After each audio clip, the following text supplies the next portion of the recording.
Alright, so this is my website, Tips and Strategies for Dog Trainers, useful tips and strategies for current and future dog trainers.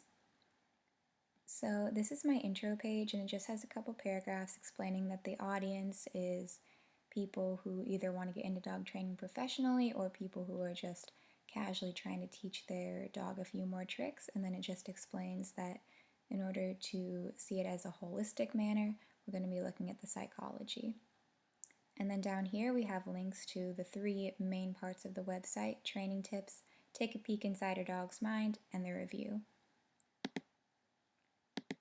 So if we go to training tips, we just have a couple: get to know your dog, happy body equals happy mind, rewards, reinforcement, and each of those paragraphs just explain how each of those are applicable in training. And then we have a couple examples, and these are for the people to try with their dog kind of as they're reading through this website. And so the first section is reward-based training, and we have two examples for that. I then have a controversy section because there's two main types of training, which is the reward-based and then the operant conditioning. So right here in this paragraph, I just kind of explain where the controversy is. And then when you come down here, there's two more examples of a different style of training.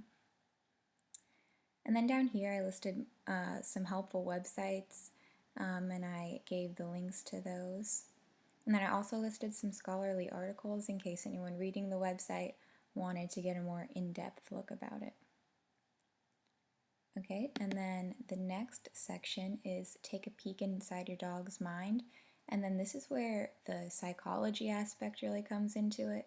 I have just a tiny section here about developmental psychology and how it's best to start early.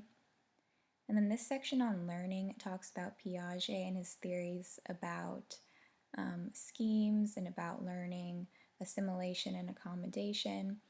And I do say down in this bottom paragraph here how his theory of learning was originally intended for humans.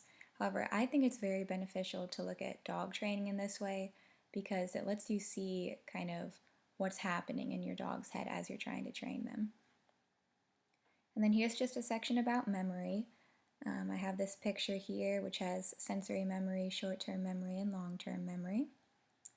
And basically I go through sensory memory and working memory and long-term memory, and then I apply that in relation to dog training. And again, like with the Piaget theory, I think it's just helpful to look at things like this so that you can just get a holistic view. Okay, and then next we go to the review page. So I just have 3 questions here that are just general knowledge that I think people will have learned just by reading through the website. And then I have some practical review exercises. These are just 5 examples of different tricks to teach your dog. And then it says that if you scroll down, you can see the correct answers. I asked people to decide whether or not they thought this was negative or positive, reinforcement and punishment, and then the answers to the first 3 questions are also here. And then finally, we just have the works cited page. I start off with the textbook and then all of my scholarly articles, and then starting with this website right here, these are all of the websites that I used. So one more time, this has been Tips and Strategies for Dog Trainers.